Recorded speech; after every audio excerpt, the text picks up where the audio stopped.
Hello, everybody, and thank you for being here. The 26th of July. This is a date I have to remember because I got in a lot of trouble for it. It's my 44th wedding anniversary. Now, one day I forgot it when Ants asked me in front of 500 people on the webinar.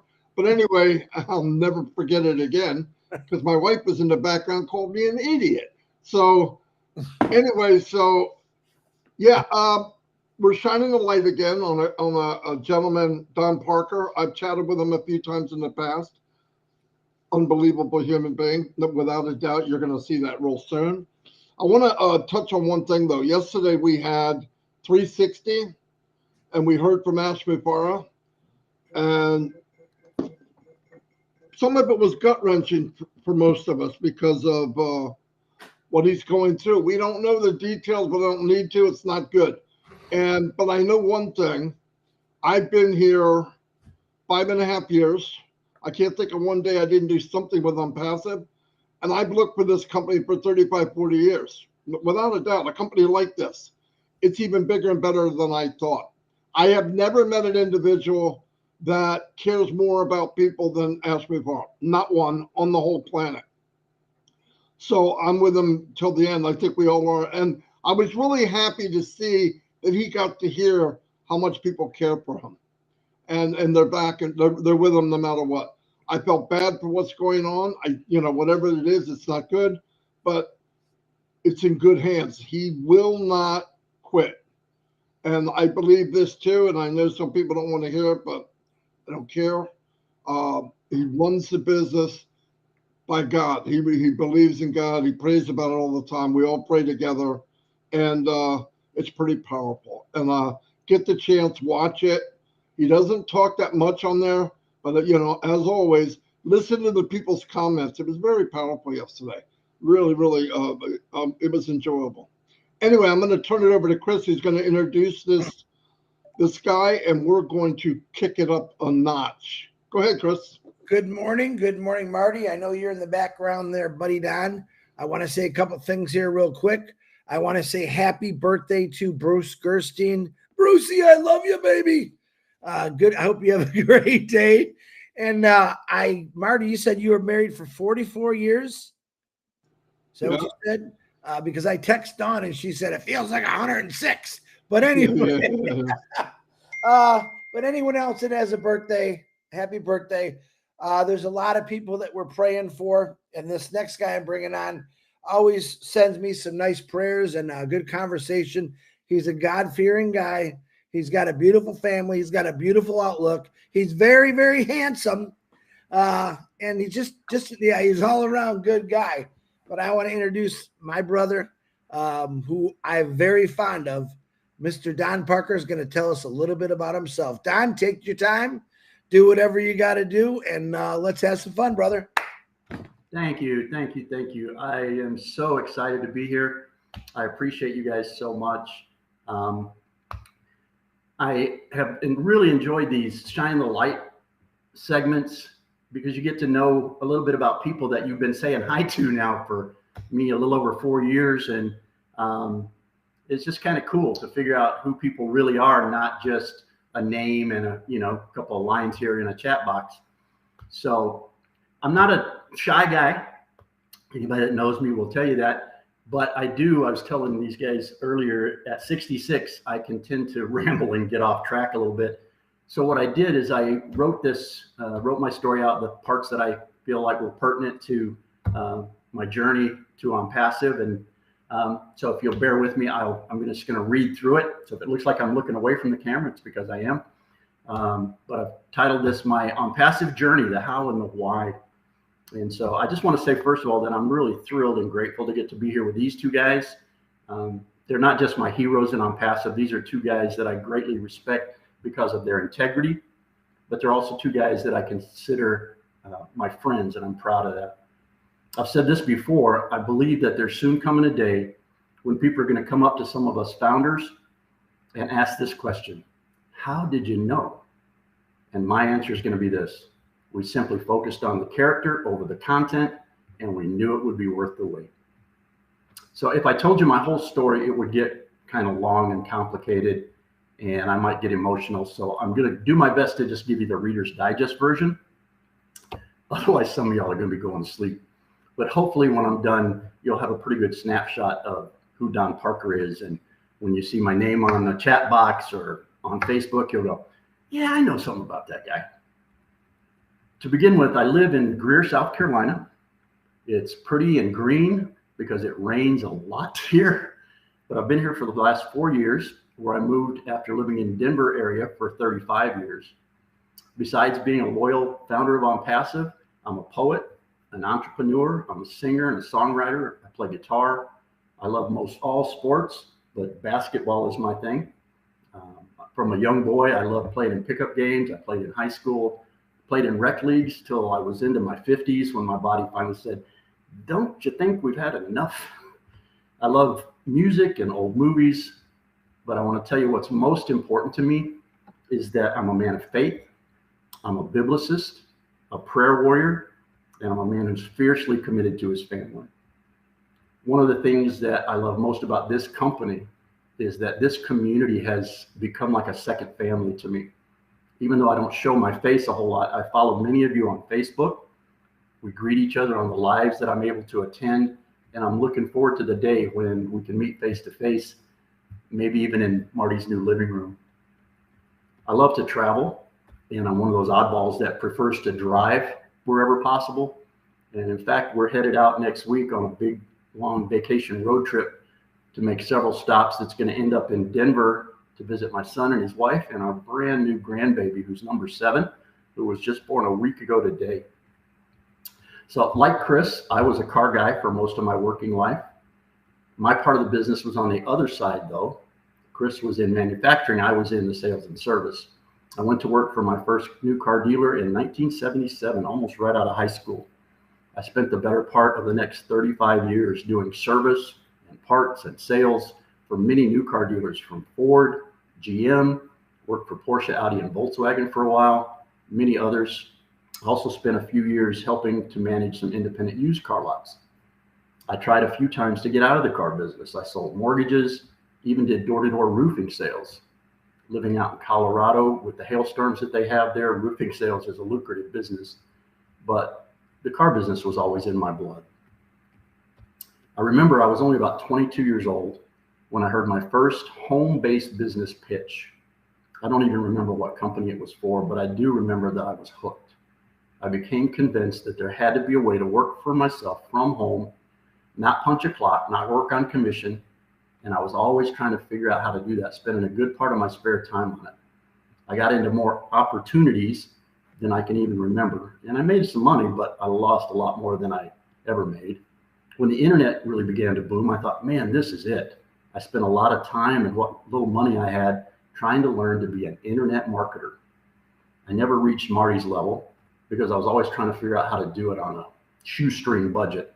So obviously I never cracked that code.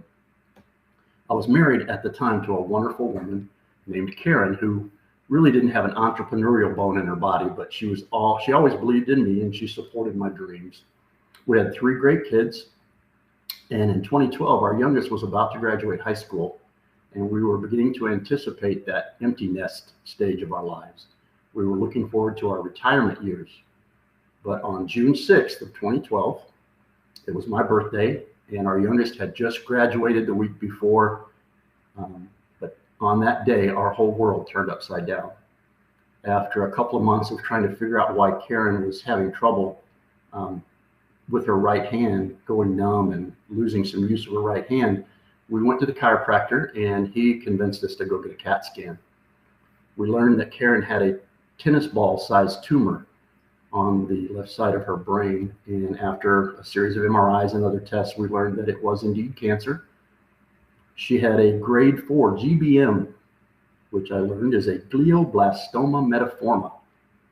Long word that I wish I'd never heard, but it's the nastiest type of cancer known to man. It's the kind that nobody ever survives. There's no such thing as remission. The best you can hope for is to be stable for as long as possible. So the surgery was set for the 20th of June, and the surgery was successful at greatly reducing the size of the tumor. But during this, what they called an open craniotomy, she had a stroke. and lost most of the use of her right side. And I instantly became a 24/7 caregiver. I remember the surgeon coming in the next day, and Karen was still laying in a coma. And he took me out in the hall and he said, "Mr. Parker, I need you to understand that we did not do this surgery to save your wife's life, but to prolong it for as long as possible. No one ever beats this kind of cancer." And I said, "Doc, I thank you. I really appreciate all you've done, but it's not up to you. When God's ready for her, he's going to take her and it'll be okay." And I went back in the room and I sat down next to the bed and I prayed, "God, I promise to take care of her to the very best of my ability for as long as you let me keep her every day." And so that's what I did. The prognosis was 14 months. That was the average, 14 months. And so I began to prepare. I'm going to lose my wife. But thankfully, God gave us another 7.5 years after that. And in that amount of time, my entire focus changed. My whole reason to get up in the morning became all about what does she need? What meds? What appointments? Is she hungry? Does she need to get up and go to the bathroom? Is it time to go to bed? Everything was about what Karen needed.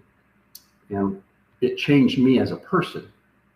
For one thing, I learned what it truly means to love somebody, to serve somebody, and not expect anything in return. During that amount of time, through that 7 years, along about 2015, I came across another home-based business company whose products actually worked. I had gotten up to around 316 pounds. I had always struggled with my weight, even though I was pretty athletic. But getting up to 316 pounds because I was very sedentary. Other than taking care of her, I was on the couch most of the time, or, I'd go walk the dog every once in a while. But anyway, my oldest daughter recommended this company because a friend of hers had just lost a bunch of weight on it. And I didn't really have much faith in it. I felt like I had tried everything out there, and I certainly wasn't looking for another opportunity to do. But to pacify my daughter, I reluctantly gave it a try. And to my surprise, I started feeling better. Over the course of the next year, I lost 60 pounds, and I was feeling healthier than I had in a really long time. And I shared the products with a few friends, but just didn't have the energy or the focus to do it as a business. Fast forward to February of 2020, and nearly 7 years of relative comfort and stability for Karen. Now she was going downhill fast. She had been going downhill fast for about 6 months. And on the 15th of February, just 1 month shy of our 35th anniversary, she passed away peacefully while I sat and held her hand, told her it was okay, told her I loved her. And in the days that followed, I did my best to adjust. People say, "How you doing?" "Oh, I'm fine. I'm getting my balance. God's good and it's going to be okay." But on the inside, I was a wreck. I couldn't imagine any future, much less a bright one. By my birthday in June, I turned 62, and I began asking God for two things: for direction about what to do with whatever amount of time I had left, and for a companion to spend the time with. I know me, I'm not built to be alone.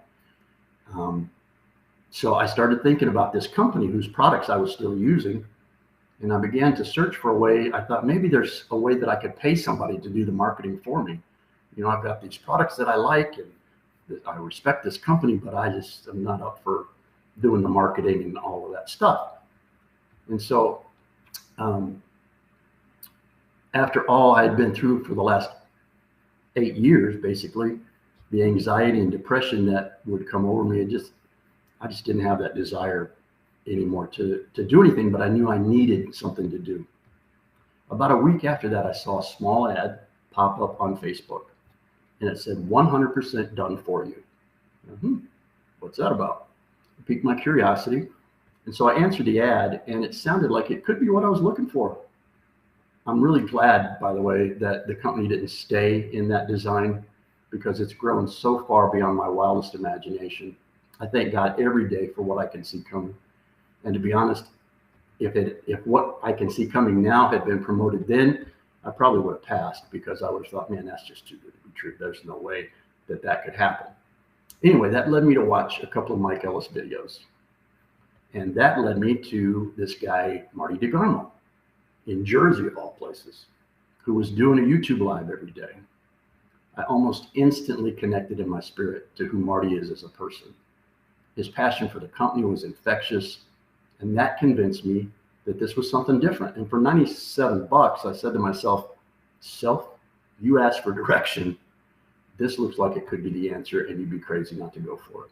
So on June 14th in 2020, I joined the company, and I've never regretted that decision.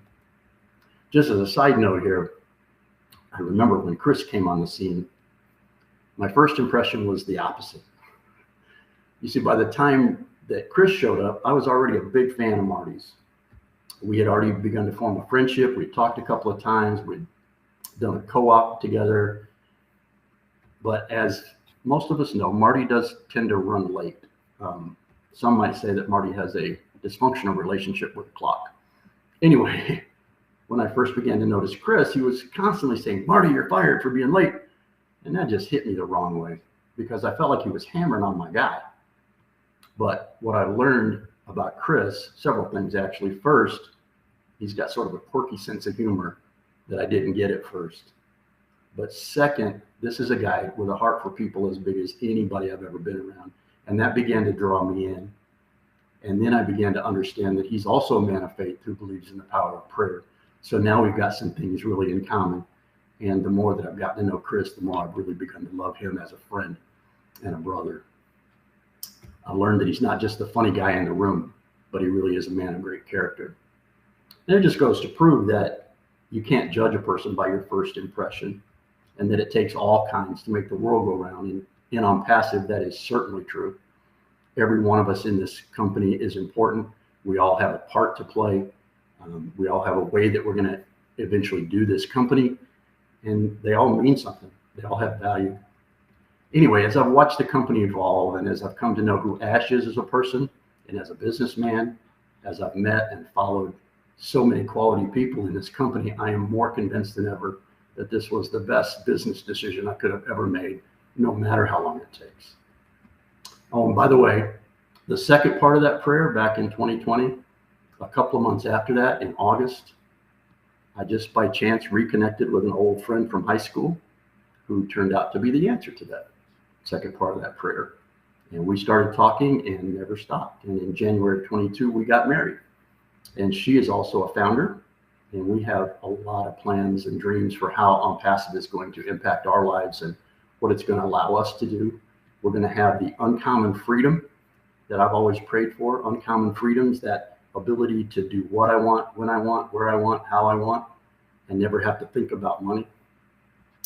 We both have a heart for missions and several other humanitarian causes that are important to us.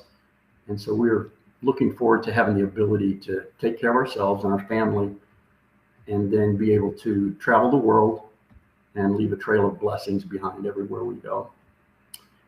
And that's our why.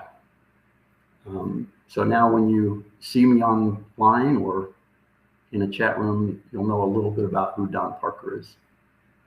And gentlemen, that's all I got. Back to you, Chris. Oh my gosh, Don, you got me crying and laughing all at the same time. Wow. Number one, Don, I wish you'd speak a lot more because you're an excellent speaker. My heart really goes out for you for what you went through. But you're a strong individual, and I'm blown away. I'm not crazy, but hold on, I got to do this. Marty, you're fired, just to get under Don's skin. Don, you're an amazing guy, dude. Oh, thank you, man. A lot of things I didn't know. I just found out. I guarantee you're going to connect to millions of people, and you just really blew me away. And not to knock anyone else. You can make me cry and laugh in the same 10 minutes. Yeah, there's something going on there. I'm honored to know you and to call you a friend. Absolutely believe in the power of prayer and God, and I love that about you. But the stuff you just told me, you just kind of knocked me off my chair here. I was texting Marty, dude, I can't stop crying now. But I'm glad that you shared this with us.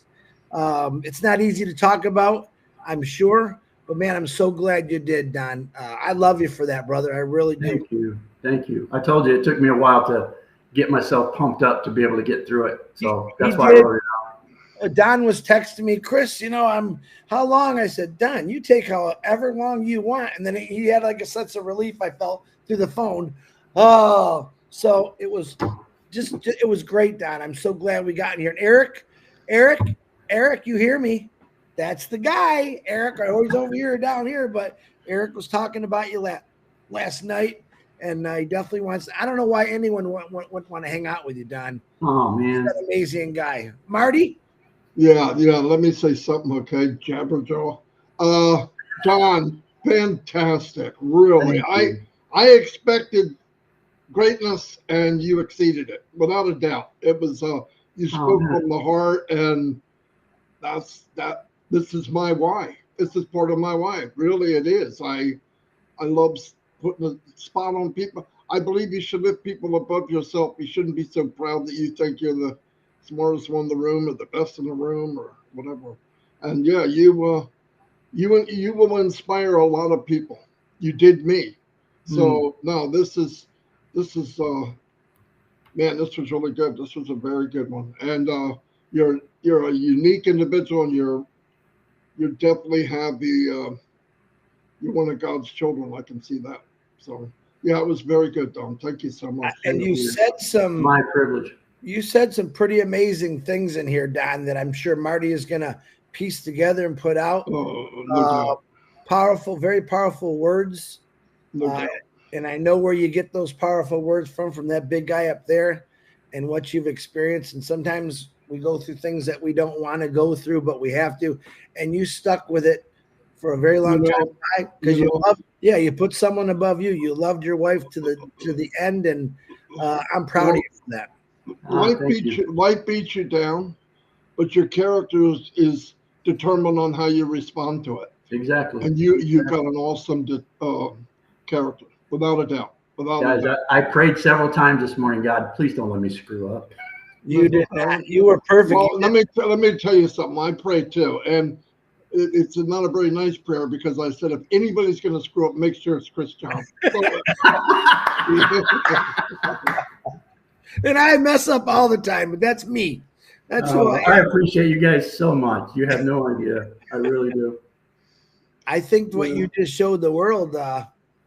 It's just an amazing thing what you said and how you said it, man. I mean, I'm really blown away by just your life in general and how upbeat you are from all that you've gone through and losing 60 pounds. Remember, I think about a year ago you were saying, "Hey, I'm doing this and doing that, and I'm losing weight," and you look amazing, dude.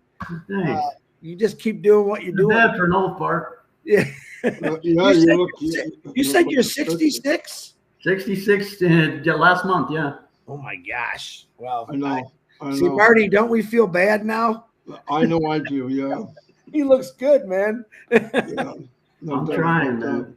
Keep it up. Pleasure. I thought he was like 55. Yeah, I would say please. Over 50. You should have seen me trying to get up off the floor with my dog a little while ago. You wouldn't have thought that. Been there, done that. Oh man. I don't drop anything for that reason, Don. I try never to drop nothing because I know I got to go pick it up, and that hurts sometimes. Yeah, I never get without a plan. You got to have an exit strategy. Oh, if I drop something, I'm kicking that pig across the floor until I get somewhere I can grab it. Been there, done that. Yeah, because if I go down, I'm not getting up. Okay, there's no way. I'm like that commercial. I fall and I can't get up. So. Yes. Anyway, this was fantastic. Say goodbye, guys. Don, you're going to be back, buddy. In fact, we're gonna do more things. I hope. I really do. Thank you, folks. You're my kind of people. All right. I love y'all. See you all. Peace out. Chris, go fishing. Chris, do me a favor though, as a friend and a brother. When you catch a fish and you're not sure if it's bait, I mean, don't show it on camera, okay? I don't. I sent him to Ash, and what did he say yesterday? It looks like sample fish. Yeah. Well, if I go fishing, it's going out Lake St. Clair, and my son's pretty lucky. Hopefully, we'll get some northern pike out there. We'll see. I hope you catch a big one. Yeah, I don't call what I do fishing anymore. Yeah. I call it looking at the water. Looking at the water. I'm watching the water, yeah. I could swear the fish are under the water going, look at this idiot. Yeah. The worms even laugh at me when I put them on the hook. You're really not going to catch nothing, Gee, thanks. Exactly. I appreciate you guys.